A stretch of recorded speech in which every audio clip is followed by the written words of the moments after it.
Hello everyone, welcome to spark up classes. This is Suman Yadav. बहुत सारे लोग ऐसे डाउट पे हैं कि नीट की काउंसलिंग कब शुरू होगा, कब तक हम अपने डॉक्यूमेंट्स तैयार कर लें, कौन कौन से डॉक्यूमेंट्स तैयार कर लें जो शुरुआत में ही लग जाएंगे। ये सारी चीजें बहुत सारे लोग पूछ रहे हैं। तो नीट की काउंसलिंग कब तक कौन सी शुरू हो सकती है, वो सारी मैं बातें करूंगी। कितनी तरह की काउंसलिंग होती है और कौन सी काउंसलिंग कब तक शुरू हो सकती है और डॉक्यूमेंट्स शुरुआत में क्या क्या लगेंगे, ये सारी बातें आज के वीडियो में हम डिस्कस करने वाले हैं। तो चलिए देखते हैं। मैं डेटा के साथ बात करूंगी। देखिए, अगर हम डेटा देखें निकाल करके तो पिछले 3 सालों का मैं डेटा बता देती हूँ। जो 2023 का रिजल्ट हुआ था, 2023 का जो रिजल्ट आया था, वो रिजल्ट आया था आपका 13 जून को, और इसकी जो काउंसलिंग हुई थी वो हुई थी आपकी 14 अगस्त से स्टार्ट। काउंसलिंग जो स्टार्ट हुई थी वो हुई थी आपकी 14 अगस्त से, यानी कि ठीक ठीक आपका 31 दिन लगा था, 1 महीने से 1 दिन ज्यादा लगा था। ठीक है। इसके बाद आपका 2024 की जो काउंसलिंग थी, 2024 का जो एग्जाम था उसका रिजल्ट आया था 4 जून को, और इसकी भी काउंसलिंग स्टार्ट हुई थी 14 अगस्त को, यानी कि 1 महीने से ज्यादा का समय लगा था यहाँ पे। फिर 2025 की जो रिजल्ट आया था वो आया था 14 जून को, और इसकी जो काउंसलिंग स्टार्ट हुई थी वो आपकी 21 जुलाई को उन्होंने जल्दीबाजी में स्टार्ट तो कर दी थी, लेकिन वो काउंसलिंग ठीक से नहीं हुई, इसलिए जो इसका पहले राउंड का रिजल्ट आया था वो बहुत लेट आया था, 12 अगस्त तक आया था। 12 अगस्त तक फर्स्ट राउंड का रिजल्ट आया था, यानी कि बहुत देरी से आया था। ठीक है। तो मुझे लगता है कि इस बार 2026 का, ये 2025 का था, इस बार अगर 2026 की बात करें तो 2026 का जो रिजल्ट है वो 17 जुलाई को आया है। तो ये लोग जल्दी करने की कोशिश कर रहे हैं। काउंसलिंग के दौरान बहुत सारे काम होते हैं। पहला काम तो ये होता है कि एनएमसी अपनी कॉलेज की लिस्ट जारी करती है। दूसरा काम होता है कि जो एनटीए है वो सारे के सारे स्टेट कोटा काउंसलिंग्स को और एमसीसी काउंसलिंग्स को अपना डेटा भेजती है। तीसरा काम ये होता है कि वो डेटा मैच करते हुए सारे के सारे शेड्यूल बनाए जाते हैं ताकि टाइम इधर उधर क्लैश ना करे। ठीक है। तो सारा का सारा शेड्यूल बनाया जाता है जिसमें टाइम लगता है।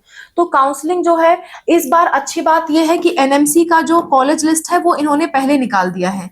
एनएमसी कॉलेज लिस्ट जो है वो इन्होंने पहले निकाल दी है। तो इस बार की काउंसलिंग काफी जल्दी हो सकती है, और ऑलरेडी बहुत लेट हो चुका है, तो काउंसलिंग इस बार जल्दी होगी। इस बार एनटीए ने हर काम बहुत टाइमली किया हुआ है, तो हम ये मान सकते हैं कि काउंसलिंग बहुत जल्दी स्टार्ट होगी। तो अगर यहाँ पे आप देखेंगे, यहाँ पे 14 जून से 21 जुलाई के बीच में जो गैप था वो 25 दिन के लगभग का गैप था। 25 दिन में ही आपकी काउंसलिंग शुरू कर दी गई है। 25 से 27 दिन के अंदर आपकी काउंसलिंग शुरू कर दी गई है। इस बार भी मुझे लगता है जो काउंसलिंग शुरू कराई जाएगी वो जल्द से जल्द शुरू कराई जाएगी, और 5 अगस्त के आसपास से आपकी काउंसलिंग शुरुआत की शुरू हो जाएगी, यानी कि ऑल इंडिया कोटा एमसीसी शुरू हो जाएगा। अब मेरा आपको ये बताना जरूरी है कि कौन सी काउंसलिंग कब शुरू हो रही है। सबसे पहली काउंसलिंग तो आपकी 5 अगस्त के लगभग से चालू होगी, लेकिन इसके अलावा आपका ये जानना भी जरूरी है और कितने तरह की काउंसलिंग्स हैं, ताकि आप समय से अपनी सारी काउंसलिंग कर सको। तो 5 अगस्त तो डेट मानिए ऑल इंडिया कोटा काउंसलिंग शुरू होने का। 5 अगस्त के 2 दिन आगे पीछे हो सकता है। ठीक है। चलिए, अगर हम बात करें कि नीट की काउंसलिंग के कितने टाइप होते हैं, तो नीट की काउंसलिंग 2 तरह की होती है। एक तो होती है अच्छा, कोर्सेज वाइज अलग अलग काउंसलिंग होती है। पहले कोर्स लिख लेते हैं। नीट की काउंसलिंग में कोर्स कौन कौन से आते हैं। नीट की काउंसलिंग में सबसे पहला कोर्स तो आता है आपका एमबीबीएस, दूसरा कोर्स आपका आता है बीडीएस, तीसरा आता है आपका आयुष, चौथा आता है आपका बीएससी नर्सिंग, पांचवा आता है B pharma Ayurveda. B pharma Ayurveda. तो ध्यान से देखिए, जो एमबीबीएस की काउंसलिंग होती है, एमबीबीएस की एक तो होती है ऑल इंडिया कोटा काउंसलिंग और एक होती है स्टेट कोटा काउंसलिंग। बीडीएस की भी होती है एक ऑल इंडिया कोटा काउंसलिंग और दूसरी होती है स्टेट कोटा काउंसलिंग। इसके बाद आयुष की ऑल इंडिया कोटा काउंसलिंग और दूसरी होती है state quota counselling. BSc nursing की भी केवल ऑल इंडिया कोटा काउंसलिंग होती है और बी फार्मा की केवल ऑल इंडिया कोटा काउंसलिंग होती है। ये तो काउंसलिंग के प्रकार हैं। ठीक है। अब इसमें पहली बात तो ये आती है कि ऑल इंडिया कोटा काउंसलिंग सबसे पहले स्टार्ट होती है। ऑल इंडिया कोटा काउंसलिंग जो मैंने ग्रीन कलर से लिखा हुआ है, ये सारी एक ही है। इन सब के लिए एक ही काउंसलिंग होती है।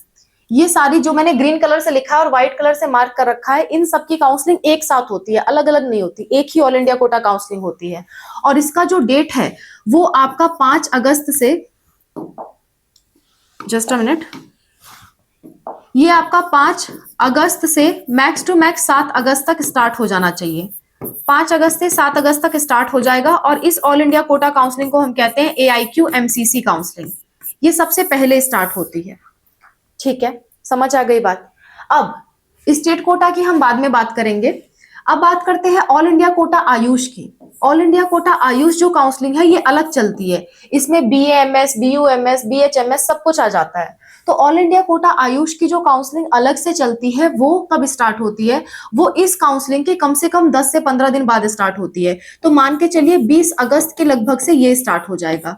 20 अगस्त के लगभग से all India quota Ayush counselling start होगा। समझ आ गई बात। अब बारी आती है स्टेट कोटा काउंसलिंग कब स्टार्ट होती है। तो MBBS BDS की स्टेट कोटा काउंसलिंग एक ही होती है, अलग अलग नहीं होती है। और इन दोनों में तो कोई स्टेट कोटा काउंसलिंग है ही नहीं। तो MBBS BDS की स्टेट कोटा काउंसलिंग एक साथ स्टार्ट होती है। ये दोनों एक ही में होती है, अलग अलग नहीं चलती है, एक ही काउंसलिंग है, उसी का सेम होता है। MBBS भी उसमें आप भर सकते हो, BDS भी भर सकते हो। तो ये जो काउंसलिंग है ये जो स्टार्ट होगी ये 15 अगस्त के लगभग से स्टार्ट हो जाएगी। 15 अगस्त के लगभग से राउंड भरने स्टार्ट हो जाएंगे। लेकिन इसमें एक पॉइंट है, इसमें एक ट्विस्ट आता है। ट्विस्ट ये आता है कि स्टेट वाइज चीजें अलग अलग होती हैं। जैसे अगर मैं बात करूं तमिलनाडु की, अगर मैं बात करूं कर्नाटका की, कर्नाटका, अगर मैं बात करूं केरला की, ठीक है, आंध्र प्रदेश की, महाराष्ट्र की, महाराष्ट्र की, गोवा की, अरुणाचल प्रदेश, नॉर्थ ईस्ट के अदर स्टेट्स, ये सब क्या करते हैं, अपना फॉर्म पहले निकाल देते हैं। इनका जो फॉर्म होता है ये पहले ही आ जाता है, फॉर्म पहले आ जाता है। जैसे कि तमिलनाडु और कर्नाटका का फॉर्म तो इधर ही खत्म भी होने वाला है। तमिलनाडु का 23 तारीख को खत्म हो जाएगा, कर्नाटका का आपका 24 जुलाई को खत्म हो जाएगा। ये फॉर्म आ करके दोबारा आ करके खत्म हो जाएंगे अभी ही। और अगर आपने फॉर्म नहीं भरा तो आप काउंसलिंग नहीं करा पाओगे। इसलिए फॉर्म इन इन स्टेट्स का आपको फॉर्म पहले से भर के रखना पड़ता है। फॉर्म पहले आ जाते हैं, फॉर्म इधर ही आ जा रहे हैं। ठीक है, इनमें से तमिलनाडु का फॉर्म की लास्ट डेट आपकी 23 जुलाई है, इसके बाद फॉर्म दोबारा नहीं खुलेगा। और आपका कर्नाटका के फॉर्म की लास्ट डेट आपकी है 24 जुलाई, इसके बाद दोबारा फॉर्म नहीं खुलेगा। इसलिए जिसको भी हमसे काउंसलिंग करानी हो वो अभी से बुकिंग कर ले, ताकि इस तरह की चीजें आपसे मिस ना हो, क्योंकि फॉर्म भरना तो अभी से स्टार्ट हो गया है। ठीक है, तो जिसको भी हमसे काउंसलिंग करानी है वो इस नंबर पे व्हाट्सएप पे मैसेज करे और लिखे कि उसे कौन सी काउंसलिंग करानी है। उसी हिसाब से हम चार्ज बताएंगे। आप पेमेंट करके हमसे कंप्लीट काउंसलिंग करा सकते हो, फॉर्म भरने से लेकर के एडमिशन तक। ठीक है, तो इन सब का पहले स्टार्ट हो जाता है। अरुणाचल प्रदेश की अगर बात करूं तो अरुणाचल प्रदेश का 30 जुलाई लास्ट डेट है। ठीक है, इस तरह के फॉर्म जो है वो पहले ही स्टार्ट हो जाते हैं। तो फॉर्म आपको भर के रखना पड़ेगा, लेकिन जो राउंड है, राउंड जो है वो आपका 15 अगस्त के लगभग से स्टार्ट होगा। हाँ, साउथ के जो जिसके मैंने फॉर्म पहले बताया है उसका थोड़ा और पहले हो सकता है, 10 अगस्त के आसपास स्टार्ट हो सकता है, लेकिन बाकी स्टेट्स का 15 अगस्त के आसपास ही स्टार्ट होगा। समझ गए बात। तो ऑल इंडिया कोटा काउंसलिंग कब स्टार्ट हो रही है, स्टेट कोटा काउंसलिंग कब स्टार्ट हो रही है, आपको समझ में आ गया। इसके बाद आयुष की स्टेट कोटा काउंसलिंग कब स्टार्ट होगी। आयुष की स्टेट कोटा काउंसलिंग भी हर स्टेट की अलग अलग होती है। अगर साउथ के स्टेट हैं तो आपके 10 अगस्त के लगभग से कभी भी स्टार्ट हो सकती है। और अगर आपके नॉर्थ के कोई स्टेट है, नॉर्थ का स्टेट है, तो आपकी जो काउंसलिंग है वो आपकी 30 अगस्त के आसपास हो सकता है स्टार्ट हो, या बहुत जल्दी हो जाएगा तो 25 अगस्त तक स्टार्ट हो जाएगा। और अगर हम बात करें नॉर्थ ईस्ट की, नॉर्थ ईस्ट जैसे कि अरुणाचल प्रदेश है ना, बाकी मेघालय, असम वगैरह हो गया, इनकी जो काउंसलिंग होती है, इनकी काउंसलिंग भी 15 अगस्त के आसपास ही स्टार्ट हो जाएगी। बात समझ में आ गई। तो सारी काउंसलिंग जितनी भी तरह की थी सबकी मैंने डेट बता दी। जितना मैंने ग्रीन कलर से लिखा हुआ है और व्हाइट कलर से घेरा हुआ है ये सारा एक ही काउंसलिंग में आता है। ठीक है, और वो काउंसलिंग कब स्टार्ट हो रही है, 5 अगस्त से 7 अगस्त के बीच में। दूसरी चीज, स्टेट कोटा MBBS और BDS की एक साथ होती है, वो कब स्टार्ट हो रही है, 15 अगस्त से। लेकिन इसमें जो कॉलेजेस हैं, जो स्टेट्स हैं, ये स्टेट्स हैं, इनका फॉर्म पहले ही आ गया। फॉर्म नहीं भरोगे तो काउंसलिंग नहीं करा पाओगे। फॉर्म भरना जरूरी है, इनका अलग से फॉर्म भरा जाता है। तो जो लोग भी फॉर्म नहीं भरे हैं वो सतर्क हो जाएं, इसी बीच फॉर्म भर दें। और इसके लिए सतर्क रहें। इनकी अगर काउंसलिंग आपको हमसे करानी है तो अभी से जुड़ जाइए, हो सकता है फॉर्म निकल जाए फिर आप ना करा पाओ। ठीक है, लेकिन काउंसलिंग का जो राउंड चालू होगा वो आपका 15 अगस्त या बहुत जल्दी हो गया तो 10 अगस्त से चालू हो जाएगा। ठीक है। इसके बाद आयुष की बात करें तो आयुष का ऑल इंडिया काउंसलिंग अलग होता है, जिसके लिए 20 अगस्त के आसपास रजिस्ट्रेशन होगा।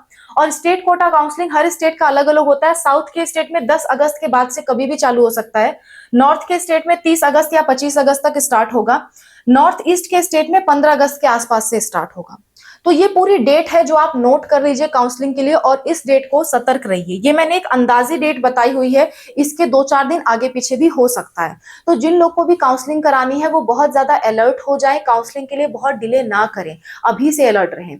और काउंसलिंग के दौरान, काउंसलिंग का जब आप फॉर्म भरोगे तो क्या क्या लगेगा मैं आपको बता देती हूँ।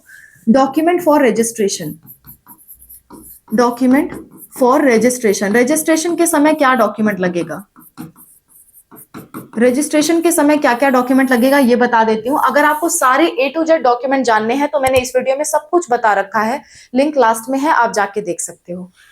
डॉक्यूमेंट फॉर रजिस्ट्रेशन की अगर हम बात करें तो सबसे पहली बात तो 10th और 12th की मार्कशीट लगेगी, 10th 12th की मार्कशीट लगेगी। आपका आधार कार्ड लगेगा, आधार कार्ड लगेगा। इसके अलावा आपकी नीट का एडमिट कार्ड लगेगा, नीट एडमिट कार्ड लगेगा। नीट का स्कोर कार्ड लगेगा जो नया वाला है ना, नीट का नया वाला एडमिट कार्ड, नया वाला स्कोर कार्ड। स्कोर कार्ड तो एक ही आया वैसे, जो 21 जून को एग्जाम हुआ है ना उसका लगेगा। इसके बाद जब आप ये रजिस्ट्रेशन करोगे तो रजिस्ट्रेशन के दौरान आपका फोटो भी लगेगा, आपका सिग्नेचर लगेगा, और जो ईमेल आईडी आपने दे रखी थी फॉर्म भरते वक्त वो ईमेल आईडी, और साथ साथ में वो फोन नंबर जो आपने दे रखा था, ये सारी चीजें लगेंगी। इसके अलावा अगर किसी स्टूडेंट का कास्ट सर्टिफिकेट, कास्ट सर्टिफिकेट या कोई भी अदर सर्टिफिकेट है, जैसे ESIC कोटा हो गया, आपका डिफेंस कोटा हो गया, NCC हो गया, इस तरह का कोई भी सर्टिफिकेट है तो वो इसी समय लगेगा। ठीक है, इसी समय लगेगा वो आपका। इसके अलावा अगर आप स्टेट कोटा काउंसलिंग कर रहे हो तो उस स्टेट का डोमिसाइल भी इसी समय लगेगा।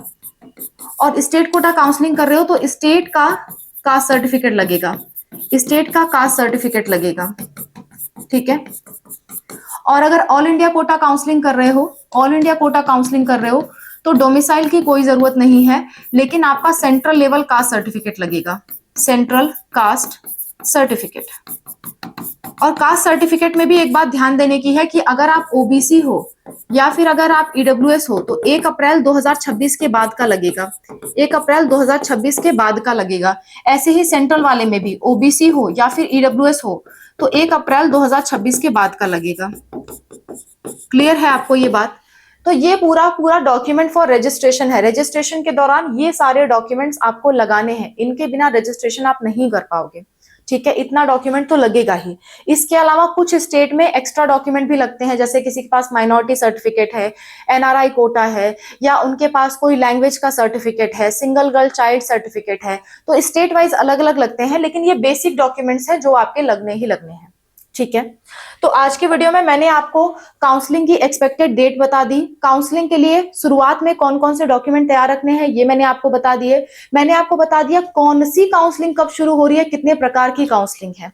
तो ये आपके लिए एक इंपॉर्टेंट इंफॉर्मेशन थी। अगर नीट काउंसलिंग ऑल डिटेल्स पे आपको वीडियो चाहिए कि A to Z मैम सब कुछ बता दो काउंसलिंग के बारे में, तो आप कमेंट कर देना, मैं सब कुछ बता दूंगी। A to Z सारी की सारी जानकारी मैं आपको प्रोवाइड कर दूंगी काउंसलिंग से रिलेटेड। बस एक काम आपको करना होगा कि आपको कमेंट में लिखना होगा नीट काउंसलिंग ऑल डिटेल्स, तो मैं आपके लिए वीडियो बना दूंगी, 2026 की अपडेटेड वीडियो बना दूंगी। वीडियो लंबी जरूर होगी लेकिन आपको सब कुछ समझ में आ जाएगा। Okay, so that's all about the video. Thank you for watching. Bye. Take care.